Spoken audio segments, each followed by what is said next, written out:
Traveling the Vortex.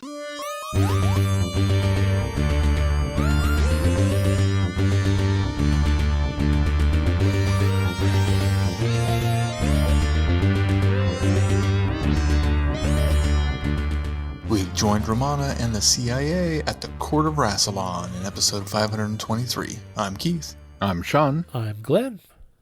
How's it going, guys? Pretty good. It's been a long time since I've heard from you guys because we've had so many delays in recording because of personal things going on with everybody. So it's good to get back together and hear from you guys. And I apologize to the listeners for the hiatus, the minor hiatus we took. It isn't as long as some, but we're getting the band back together. Did you guys do anything fun in the last few weeks? See anything? Read anything? We went and saw Top Gun. What did you think? I really liked it. I thought it was a really good movie. Probably enjoyed it better than the original, just in the fact of the plot, I think, is stronger and has more of a through line to it than anything else. But the respect paid to the original was very well done. It wasn't mired in nostalgia, but it was just enough there to remind those who haven't seen it in a long time what happened, and for those who hadn't seen it, catch them up on kind of what they might have missed. So I thought it was well balanced. Agreed. Glenn, you haven't made it over yet? Not yet. I think I'll probably wait till it's streaming somewhere. Oh, no. You got to catch it on the big screen. Mm-hmm. It's definitely worth the action's pretty awesome on the big screen. Probably not, because it's not a film I would go see by myself, and there's nobody interested in my family in seeing it. So I'll go with you. Oh, well, okay. I'll go back and see it again. Well, that'd be all right then. We haven't done anything. We've been catching up on, well, not catching up. We've been doing a rewatch of the Jurassic Park, Jurassic World. We've just got one left, and then we'll go see the new film, hopefully this coming weekend. And been catching up on, I've been staying up on Ms. Marvel, which I've thoroughly enjoyed so far, and I'm just one behind. I didn't get Obi-Wan watched today, so I'll probably do that tomorrow morning before I go to work. We got Obi-Wan finished today, but we are now 2 behind on Ms. Marvel. We are today's episode of Ms. Marvel behind, and today's episode of Obi-Wan behind. Oh. Which I think it's odd that they released both of those on. It's like I'm kind of shocked at Disney's. I mean, I get trying to appeal to multiple groups, but still, why would you release a new show while you have a new show? Well, I wish, or start the new one. At the very least, do what they were doing with one of the other ones that crossed over and leave it on. Why didn't they leave Star Wars on Friday? I mean, Marvel's been on Wednesday. Leave Star Wars on as a Friday release, but yeah, they moved all their Star Wars stuff to Wednesdays now. Yeah, plus Doctor Strange and the Multiverse of Madness dropped on Disney Plus today too. Oh, did it? A lot of competition. Oh, I didn't even see that. Yeah. Well, I know what I'm going to go watch later. all in all, streaming, it's a good time to be a geek. Yeah, that's true. Oh, that's for sure. Obi-Wan has been amazingly solid all the way up through episode 5. Been thoroughly enjoying it. We love the first 2 episodes of Ms. Marvel. I love the way it's shot. Yeah, me too. And I'm digging the story so far. Strange New Worlds. I am in love with this show. If you guys are not watching it, you need to be. It is so amazingly good. It just feels like Star Trek again. I can't bring myself to get Paramount Plus just for one Star Trek show. Yeah. Although there are other ones on there I could watch, but you talk to me off mic. I will let you in on the hookup.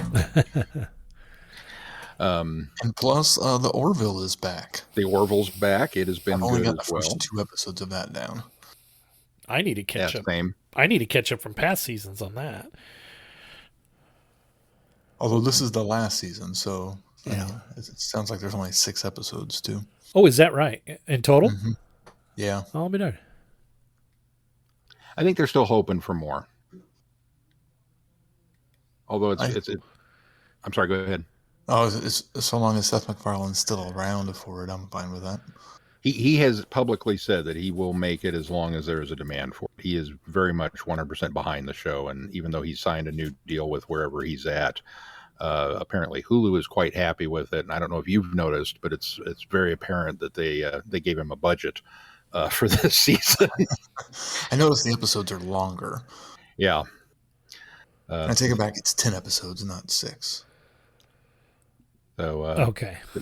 yeah, they dumped some money into it. Well, this year. Everything got a bit of a facelift moving over to Hulu. It was Disney counting on the fact that everybody was starting to bail on Star Trek because the Orville felt like old Star Trek, so they were counting on that, and so Star Trek countered with Brave, or what's it called, the new one, Strange New Worlds, and made it feel more like Star Trek. So it's a good time to be a geek. Plus, we also, Umbrella Academy season 3 dropped today too. Yep. Yeah, I still haven't seen the first 2 seasons of that either. Caitlin watched the first season. I think she liked it. Good stuff. We just started. What did we watch last night? We watched the premiere of, or no, we finished Lock and Key season 2.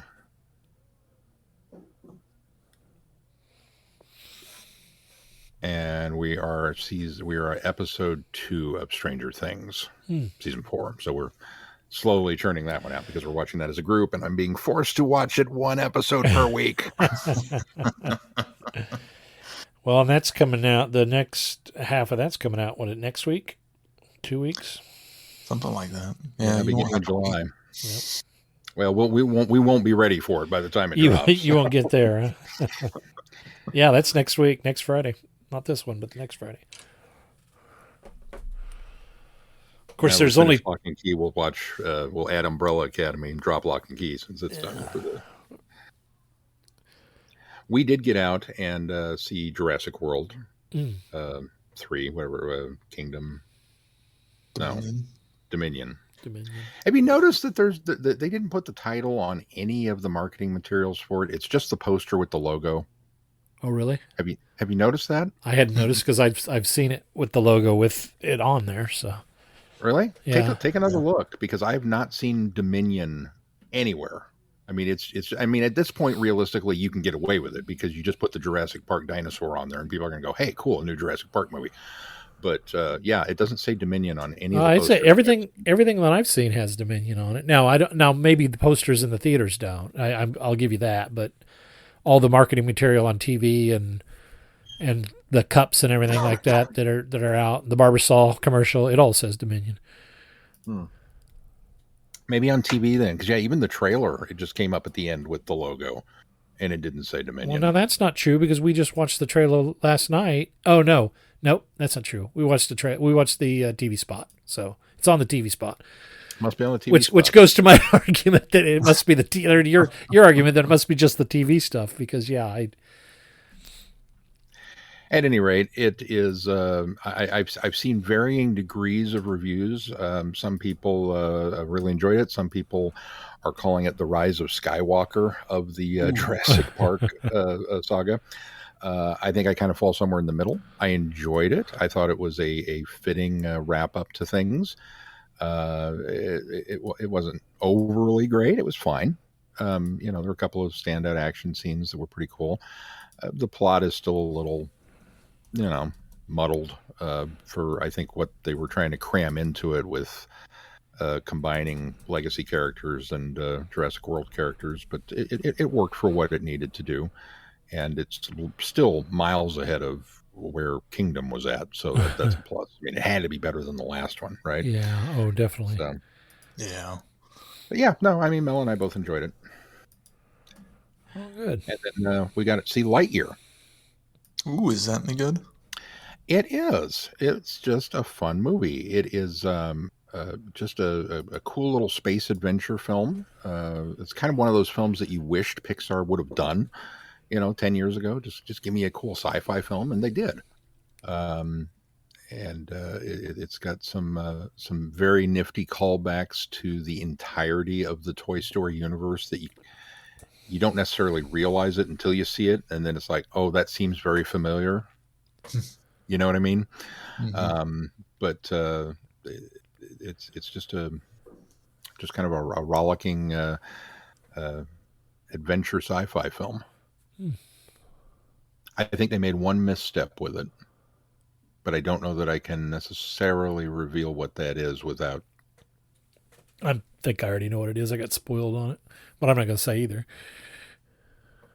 Is it the big reveal? No. It's Oh. not that. More than anything, it's just there's a. I mean, I was confused, quite honestly, for most of this, trying to figure out how this fit into the timeline of Toy Story. That's supposed to be the movie that This- prompted Yeah. Andy to get the toy, right? Yes. Yeah, That's that's correct. exactly what and it finally comes out. Well, when the movie starts, there's this big title card that comes up and says, in 1995, Andy saw this film, and his favorite toy was based on this movie. This is that movie, and then the movie starts. And personally, after now having seen it, I think what would have made more sense is if they just started and you watched this Lightyear movie, and then at the end they cut to the outside of the multiplex and young Andy and his mom, and he's dragging his stuffed Woody, and he's just going off. His mind has been blown. Oh, wow, Mom, that was the coolest thing ever. And they walk past the toy store, which is putting out the Buzz Lightyear dolls, and he's just plastered to the window. I got to get me one of these. This is well, your birthday's coming up. That to me would have been the aha moment. But you've seen how everybody's retconning that. They're ignoring the this has been the big thing on the internet that's happened. Part of the reason I got spoiled was because I fell down this rabbit hole. But the big push now is for people to ignore that placard at the beginning that says that this is what this was, and think of it as this is a live action remake of what Andy would have seen in 1995, because everybody is saying that this doesn't feel like a film that would have been made in 1995.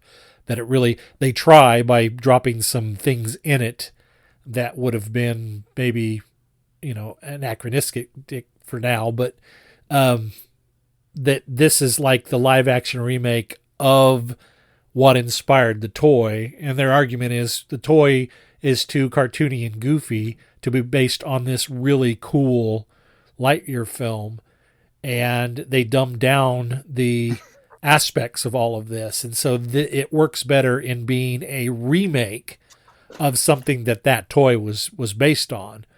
And I can see that too, because I got to be honest with you. If this is the movie that then inspired the Buzz Lightyear toy, I can tell you right now, the manufacturers missed the boat altogether. Because if you'd watched this movie, even back in 1995, no kid would have wanted the Buzz Lightyear action right. figure. Every kid would have wanted the Socks action That figure. was another thing that was being pointed out, was there are things and people in this, there's things in this movie that are much cooler than the Buzz Lightyear. Socks is essentially a cat-shaped R2-D2. Yeah. He's the Swiss Army cat, and he is beyond awesome. And Mel and I looked at each other and went, forget Buzz. That's the toy we would have wanted in 1995. They missed the boat. Yeah. But no, it's still worth seeing. It was a lot of fun. Yeah. Oh, a lot of people are saying it is a good movie. They just say it doesn't quite work as the movie that Andy would have gone, I want a Buzz Lightyear. They all say, who is Doctor Who? Do you collect Doctor Who? Do you have Doctor Who items and you don't know you collect Doctor Who? For all things in the Doctor Who collecting world, tune in to the Doctor Who Collectors Podcast, a Direction Point Network podcast. I am Larry Van Rosbergen, your host, and I have been collecting Doctor Who for 40 years. With popular features like collection protection and the most outrageous offer, we have a lot of fun. Available anywhere you get your podcasts. You're listening to Traveling the Vortex, a Direction Point Network podcast. All right, well, should we move on to our reviews? Do we want to talk about the little bit of news we got in the meantime since we recorded last? Sure, if you'll remind me what the heck that is. Neil Patrick Harris playing the villain. Oh, yeah, in the yeah. 60th anniversary. You mean the Celestial Toy Maker? That seems to be what they're trying to make us think. The quote-unquote villain. Yeah. Oh, it'll be the villain, I'm sure. I'll tell you, I think that is probably what that I'm going to call it right now. It's Celestial Toymaker, but they're not going to put Celestial on it. He will just be referred to as the Toymaker. That's the way it'll happen. So certain are you? So certain am I. I think it's great that he's going to be on the show. I think one of the things that is frustrating, and this is not Russell T. Davis's fault, but we keep getting all these announcements about the 60th anniversary and what's coming for the 60th anniversary, and we're generating buzz and excitement for Doctor Who that we're not going to see for another year. When we've got a Centenarian coming out, we've got a Jodie's final episode coming out. We should be seeing some more teases or information about what is coming sooner than what we're going to see down the road. And I think what's happening is inadvertently all of that is overshadowing what we have still to come. They dropped this really great trailer at the end of this last special and showed us that Ace and Tegan are in it, and then it's been radio silent since. And so I think they're doing a disservice by keeping quiet about anything. You just give us little nuggets, give us something. I know it's just that's a frustrating thing about all of this stuff coming out from the 20th or from the 60th anniversary. I think it's more of the fact that they're trying to get ahead of the set pictures. Because that is what's happening now. Yeah. So they're filming it now, so they're trying to stay ahead. You're missing my point. You're missing my point. I see my your point. My point is all of that can come out, but stop being radio silent about this. Oh, yeah. And that's why I say I'm not blaming the Davies camp for what is happening. I'm blaming the Chibnall and BBC for what's not happening. And that's what's frustrating, is that we're getting all of this deluge of stuff that's taking the attention off of the next big thing that should be a big deal. Whether you like the era now or not, they should not be playing this so low key to just leapfrog over it. It's making me mad at the BBC and at Chibnall. Well, and it almost seems like, it's the way two different showrunners run their shows. Russell T. Davies makes announcements and gets excitement, while Chibnall likes to keep things close to the chest to give us surprises. Well, that's a great excuse, but it's stupid. Oh, yeah. I'm not going to sit and make excuses for Chibnall because this is stupid. That's how he's operated since he took over as the show. He's doing so much radio silence. He's doing a disservice to his era, and this really tells me that I was kind of an apologist for him for a long time, even though I agreed that he had crappy writing. I really wanted to like the guy, wanted to give him a chance for the era. But when you do something like this, you've lost me now. I'm not even going to defend you anymore because it's like he's I'm done, wipe my hands, I shot my last episode, I'm out of here. It's just... Anyway, I'll get off my soapbox. But Neil Patrick Harris, yay!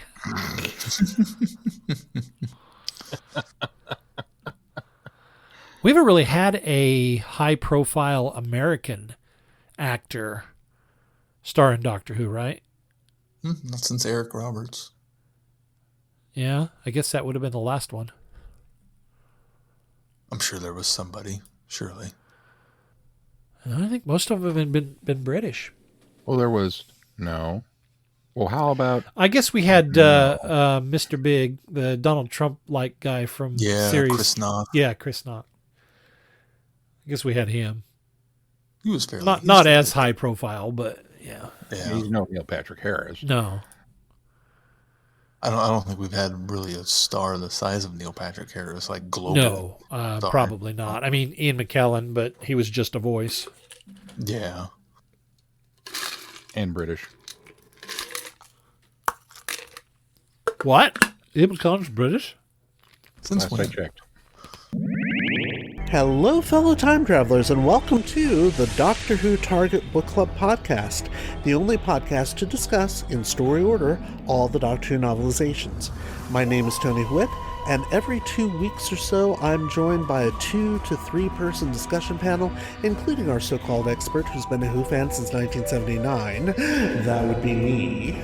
We also get the views of intermediate, casual, and novice fans who either have never seen the show or who have never read these books until these podcasts, including Dalton Hughes and Allison Seyfried. You can find us on iTunes, Stitcher, Spotify, or wherever you find good podcasts, or even ones like ours. You're listening to Traveling the Vortex, a Direction Point podcast. Time War, Volume 2. This is Nyla Shen calling to you from coordinate Alpha 32, planet Isolus. Isolus? This is Gallifrey. Coming soon from Big Finish Productions. Gallifrey, Time War, Volume 2. This is the way the world ends. Soldiers in the streets. A people. An ancient race. Frightened for its very existence. Rassilon has corrupted Gallifrey. He is waging war for glorification and not salvation. This is a call to the Time Lords who would move against him. There is no room for sentimentality in times of great conflict. Rassilon is going to destroy a planet at its genesis. This isn't war. This is genocide by superiority complex. It has become clear to me since my resurrection that many worlds which have benefited across time from our wisdom and our benevolence have turned their backs on us in our time of need. From this day forth, all worlds that do not declare themselves allies of Gallifrey are enemies of Gallifrey. No, please! I'm begging you! Big Finish. We love stories. This is the way the world ends. Rassilon has returned, summoned back from the dead to lead his people through their greatest crisis. But the Time Lords will reap what they have sown, and the consequences of this resurrection will determine Gallifrey's fates. And in among the schemes and strategies of war, Romana and Narvin are losing friends and allies as they become ever more isolated. Bum, bum, bum. Yeah, that's probably the right amount of enthusiasm in that bum, bum, bum as well. This was very up and down for me. Well, go ahead. I liked the first episode a lot. I thought the intrigue of what was going on, and them beginning to question Rassilon and Mantis having come back from the future to try to give warnings. I thought all of that was a great way to incorporate the politics and the war at the same time.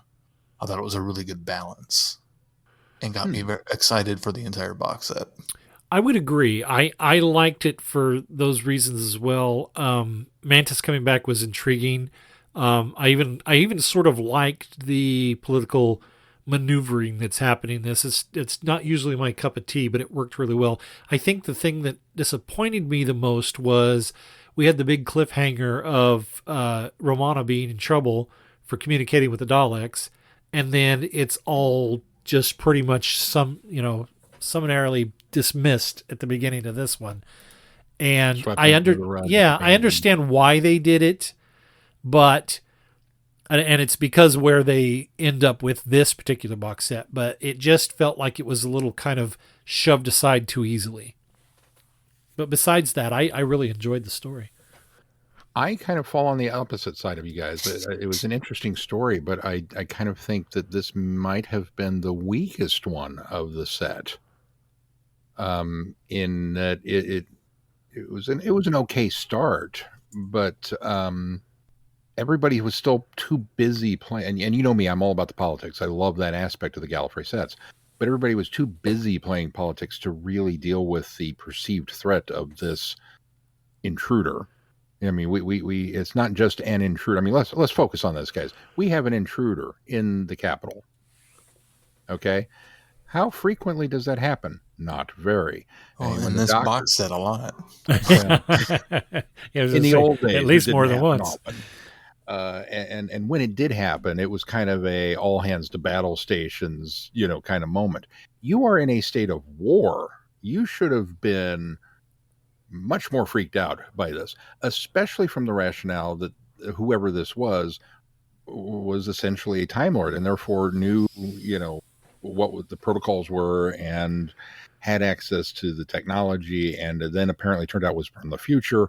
I mean, there should have been way more focus on that part of the mystery and less on the political maneuvering I think that was going on. I think maybe that's true, Sean, but I think also this plays to the fact that all of these stories so far have been very much a case of Time Lords and people in high places in Time Lord society that are too full of themselves to realize the danger that something like that happens. They're Well, all that's true, too. They're I mean, all very high and mighty and don't see the forest for the trees when something does happen like that. So it seemed kind of part and parcel when that happens in this story. That's very they true. feel like they're invincible in their bubble. Because the Time Lords are going to, hoisted by their own petard. Their downfall is their hubris, right? And so then when it was revealed that it's the future version of the War General, I don't know. That to me was almost I don't want to say a given, but it felt a little anticlimactic. And then he's dispatched with no, okay, we're not even going to deal with it now. Now that we made such a non-issue out of it, that we're not even going to make an issue out of it at all. We're just going to off him. And then the general's dragged away. We're not going to deal with that either. And it just kind of the whole exercise felt like well, then why did we bother? Yeah, I can see that. And because I felt the same way, that we had this kind of intrigue of this mysterious guest, we discover it is who I thought that was really cool. I thought, oh, okay, I did not expect this. This is neat. But it was kind of put aside and put down too quickly and too easily. Yeah, it felt like if you were going to tell that story, tell me that story. If you were going to tell a political intrigue story, tell me a political intrigue story. But marrying the two together just didn't work. I don't know, maybe it was just because there was still some mop up from the previous set that needed to happen before we got into this story, that this one should have been placed second, or maybe they didn't know how to deal with it. Because, we still don't even really get, he comes back with this information to say, hey, Rassilon is, we got to take him out. But then we don't really even get anything beyond that. Well, and nobody takes it serious or acts upon it until much later when it's too late. Right. And then it's interesting that we get that nugget from this, and the rest of the box set in a roundabout way kind of deals with it, but yet it's not based on this tip. Right. It's other stuff that happens. It's based on other stuff that happens. So it's like, again, why did we bother telling the story? Is it foreshadowing that? But you never came back around to say, aha, I knew that was important. We should have listened to him. Even then, that would have been okay, now I understand why you told me that story first. Yeah. But we didn't get that moment either. So it was just kind of like, don't get me wrong. It's not that I didn't enjoy it, because I did. I thought the performances were good, and but it just kind of felt like a placeholder. There was a lot of spinning the wheels. I think I enjoyed it more than that, but I think I can see where you're coming from. Your arguments make very much sense. Yeah, I can see that too. And in the context of the entire box set, your arguments have, I think, quite a bit of credence. But looking at the story in and of itself, as I was listening to it, I enjoyed it, and then my enjoyment started going down after this.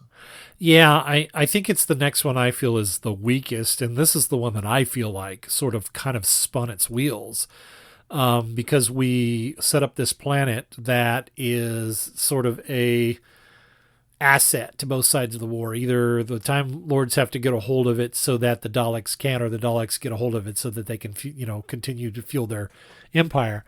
And the way they went about it, I thought, was clever, to go back in time and try to manipulate this tiny war that's happening.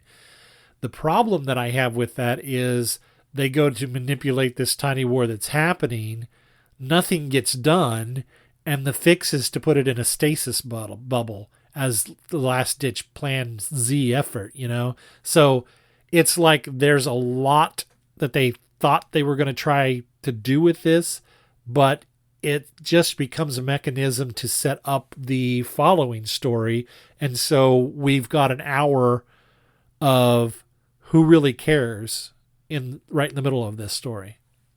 And the other problem with it is Narvin is the worst field agent ever. Yeah, agreed. The only reason he got promoted to coordinator is so he could be behind a desk and not screw things up so badly. Yeah. I was so frustrated with him the entire time. It took me out of the story because it was just like, you should know better. You were acting coordinator for the longest time, and you are supposedly the best field agent, but you don't know what you're doing. And the War Council person's running circles around you. What the heck is going on? Why are you so incompetent? Well, it doesn't help that Romana also comes across very incompetent in this entire box set. I'm still... She seems so out of character. I am the so entire frustrated with how she's being portrayed, especially now in the Time War. She's out of her element. I will give you that. She's never been in her element as either president or as CIA coordinator, because at its base core, Romana is an academic, and it's expressly shown here because one of her most important efforts is to convince Rassilon not to dissolve the academy. And so she is an academic, but because she's an academic, if she can't work in the capacity of either of these two positions, at least she should be smart enough to cleverly work around the situations that she keeps getting into or putting others in, and it's not happening, and it's just making me so mad. Yeah. Agreed. That's one of the biggest issues with this is there's a lot of Mary Sue going on where we've brought in somebody new, and to make them look good, we really have to dumb down our hero characters and have them make a bunch of idiotic decisions in order for this new character to succeed in their plan.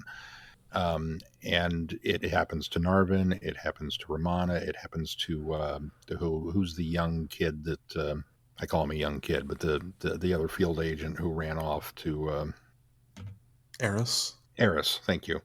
It happens to Eris. It happens throughout this box set that all of the allies of the CIA kind of wind up being made out to be kind of inept. Because, they're much better at playing this game than we are. And it's like, I don't know that I buy that. The other side might be, more devious, but that's not, you guys should be smarter than this. And it just keeps being brought up over and over and over and over. And to the point, it's like, it's becoming a downer. Yeah. Because these are characters that we like, and they're characters that we want to like. And yes, I understand putting some adversity in their way. I mean, that's what drama's about. You can't just have it was a lovely picnic, and we went on, we had a holiday, and nothing exciting happened to us at all. That would make a very boring box set. I get it. But still, can't they be heroes that have these terrible adversities that they overcome through their ingenuity? That's why we like Doctor Who to begin with. Right, exactly. Mm-hmm. I can't argue for this one anymore or argue against it anymore. There's just not this. This is not a good story. This was the one I liked the idea of it, and I was kind of rooting for the story to succeed because I was very concerned about how they were going to deal with the outcome of this planet. But then again, while I enjoyed it, I felt like we were given a fairly kind of standard adventure. It wasn't that it was bad. It was just that, she's selling weapons to the other side. Well, of course she's going to betray Narvin. Well, of course this is going to happen. And, stasis bubble. Well, yeah, it's not like we've seen that before. It's not bad. It's just unnecessary. Yeah. Well, until the next one. Well, that's just it. But I think this could have been whittled down to something that could have been added to the next one to make the next one more important. But combine the two together and let's go ahead and move on to the next one. Yeah. Collateral.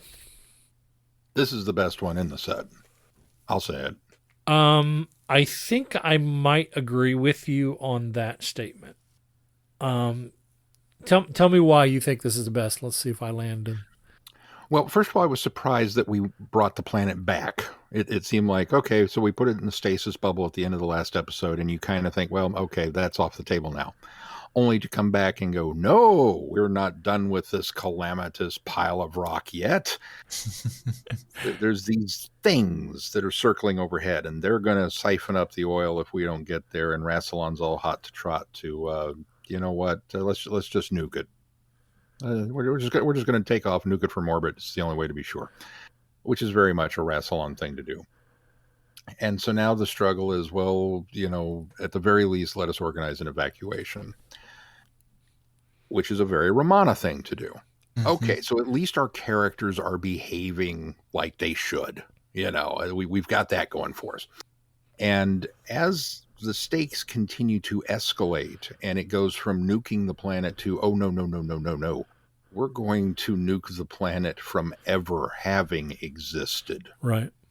And the ramifications of that are, you know, I think that was kind of the first time for me that the Time War, which is a very big, huge, broad concept, kind of pared down to a very crystallized, specific concept that we're dealing with this one planet, but we're going to completely remove it from ever having existed. And consequently, everybody that was ever born on this planet will have never been born. And so the entire history, the culture, the art, the everything will just cease to be. And we're okay with that. The nightmare fuel that generates really, for me, kind of enhanced a lot of the, you know, it really put in very sharp relief just how despicable Rassilon is, especially when you get to the turn that it's all for show, that it's not really that big of a battlefield moment, that it's not that big of a, we can't let them have the oil. It's just it's showing the Daleks and our ally that you're either with us or against us. Yeah. And it's a political statement in of itself. That to me was the pin in the holy crap moment. You know? I completely agree with you. I also like the subplot that's going on here with the getting the communication from, was it Nyla, the girl that was communicating? Yeah. And she's like, we're told that you're going to evacuate us and we've got everything. 5 years ago, you know, I spoke with Eris and so they at that point realized they have to send Eris back in order to set this up, which I thought was kind of a neat little plan. And so but then him going back to orchestrate this so that they can evacuate, but also planting that seed of rebellion or resistance, I guess it was, which sets up the group that is going to, you know, assassinate or plans to assassinate or take out anyway, Rassilon. So you've got all that kind of going on underneath this bigger plot that you described. Yeah, and it was nice to see I mean, it was fairly obvious, I think, from the get-go that Eris and Nyla were going to fall for each other. Yeah. But that kind of gave us this very, well, I hesitate to use the word human, but this very human story to root for while all these big climactic events were going on. Well, it's something that these stories particularly miss, is that human element. And sometimes it's kind of nice to have that thread in there so that it grounds it a little more. Yeah. And I'm a sucker for a good love story. Yeah. Now, it did unfortunately kind of sidetrack both Romana and Narvin a little bit. Yeah. Because of these other things. But, you know, that's okay to do every now and then because we've got, you know, these bigger pressing issues happening. So then once we kind of set all of this in motion and the stakes continue to rise, and then we do get to that point where it's like, well, I guess we're going to launch the fleet of TARDISes to get them off planet anyway, and completely fly in the face of this. And the die is cast, we're committed. That to me was where it really picked up, and I mean, not that it was bad before, but it just that it was firing on all cylinders, and it just reached this crescendo of, dramatic. Wow, this is great. This is just a fantastic story, and it ended in such a tragic banger of an way. ending. Yeah, just a gut punch ending for everybody concerned. And once again, we have a companion, if you will, a character, an ally, who is kind of shuffled off the board. And we now have Eris out of the way. Because we know where things are going. Right. Keith, you're kind of quiet over there. What's up? I agree with all of what you've said. I think all of those things have been really good about it. It still feels like Romana and Narvin are constantly on their back foot, though, and never a step ahead, which they probably should be. And it doesn't feel like, yes, the actions that Rassilon's doing are horrible, and wow, what a monster. It doesn't feel like it's enough to justify Romana's actions in the next story. Yeah. Well, yeah, I'm a little torn on that aspect, though, because I think that, knowing the title of this, I knew this is where they were going to go with it.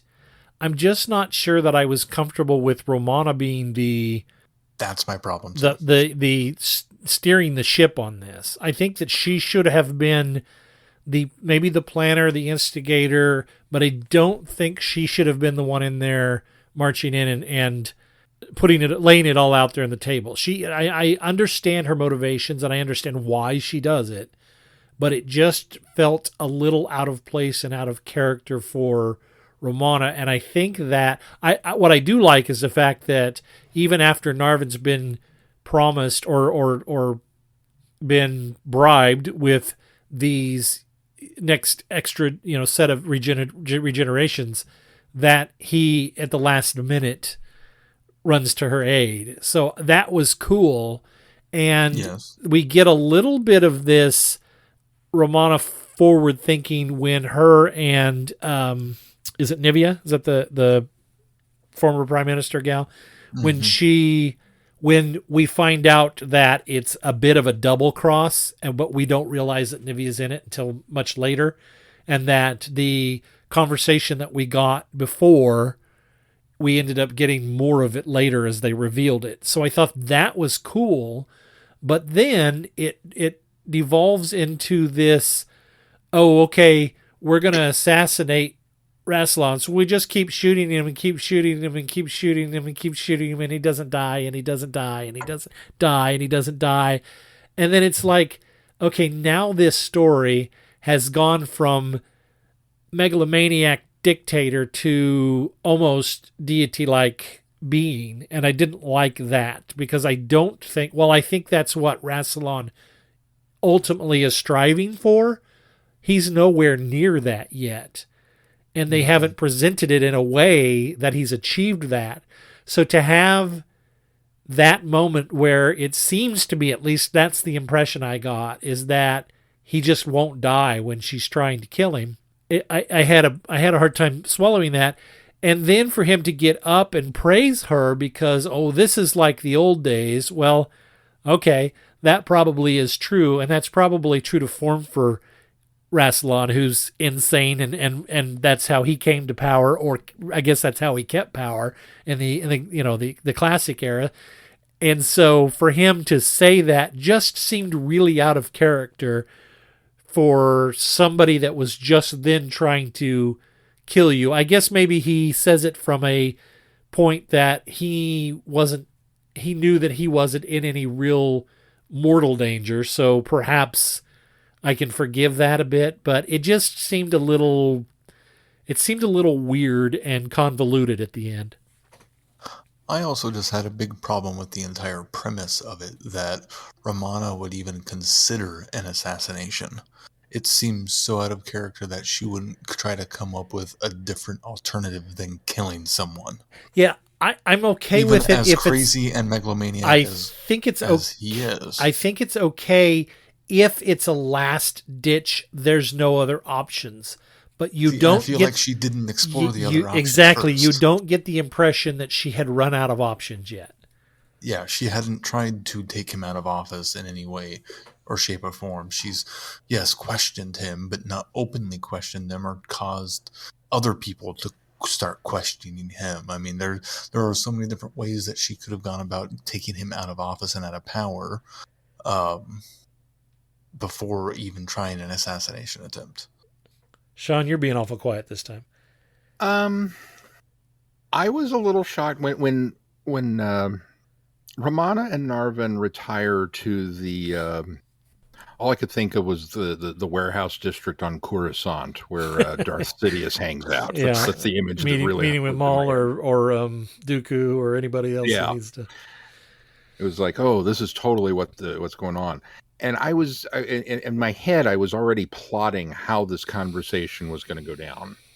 And Romana, in very typical Romana fashion, was going to come out and say it, but in very coded, carefully chosen words without coming out to say it. Which would have been more in character for Romana. You know. Yeah. And Narvin was going to express some surprise and yet also reply in coded. I had the whole conversation playing in my head. And then she goes, so what do you think? Should we kill him or what?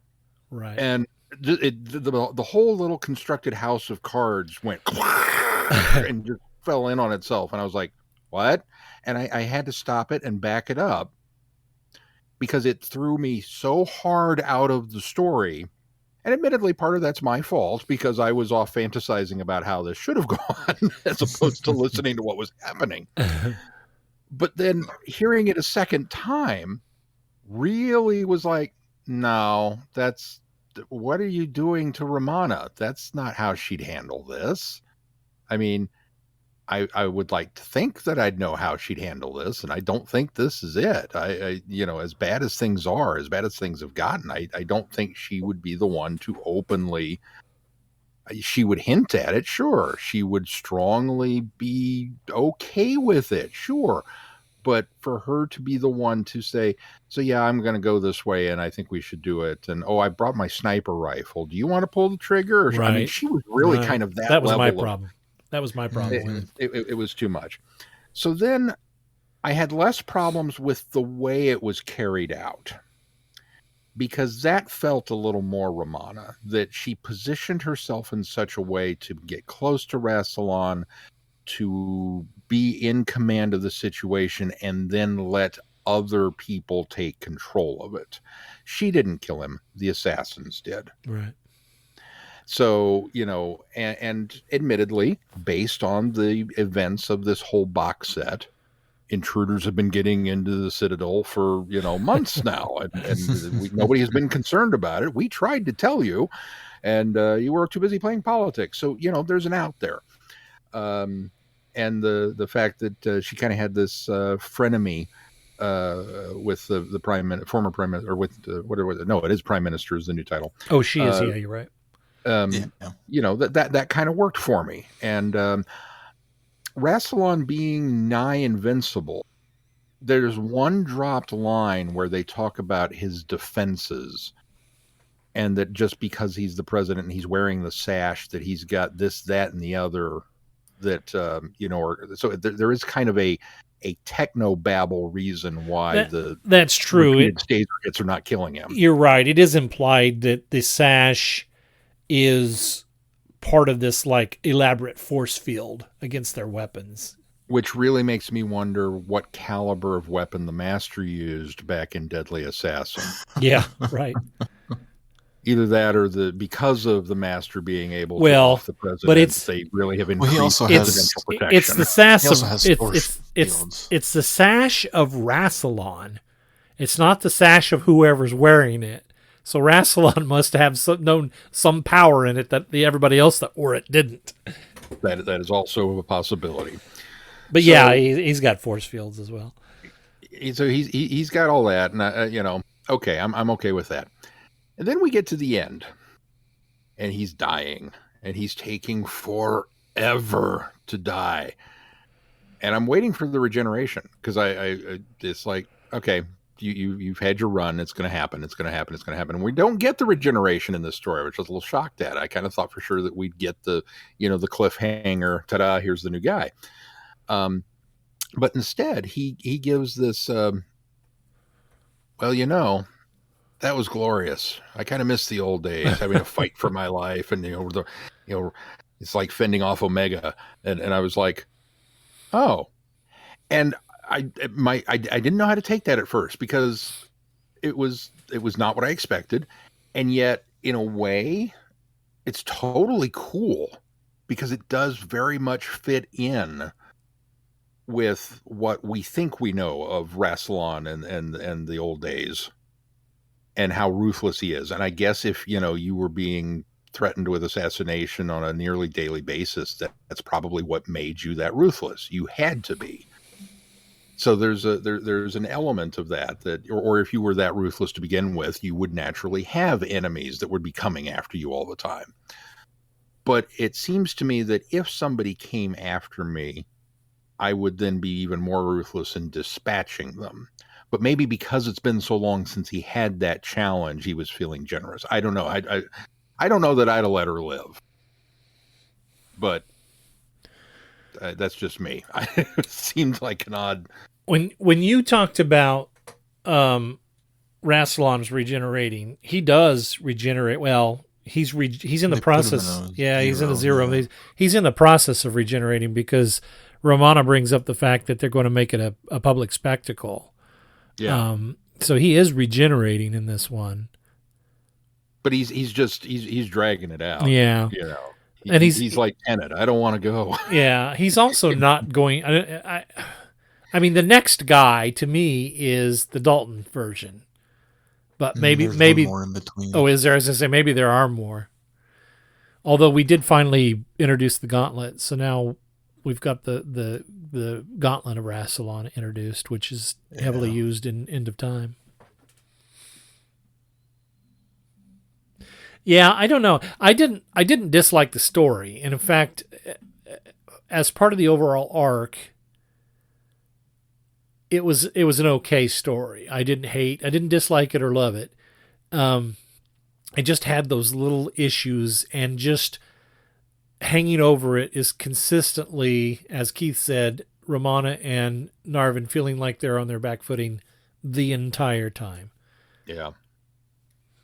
And at least where they leave this, on the run and headed to look for their friends, hopefully will put them in a footing where, or at least in a situation where, it feels more natural for them to be on their back foot because they're not in their home turf. Yeah.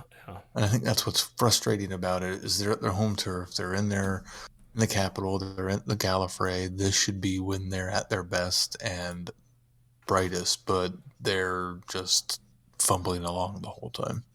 Well, that's just it. If they're going to fumble along now, what's going to happen when they're, like you say, they're no longer in their element? Well, hopefully they're not around people smarter than them out in the universe. Obviously, the other Time Lords are smarter than them. Right. Or at least more politically savvy. I don't know. We'll see, I suppose. But we're done with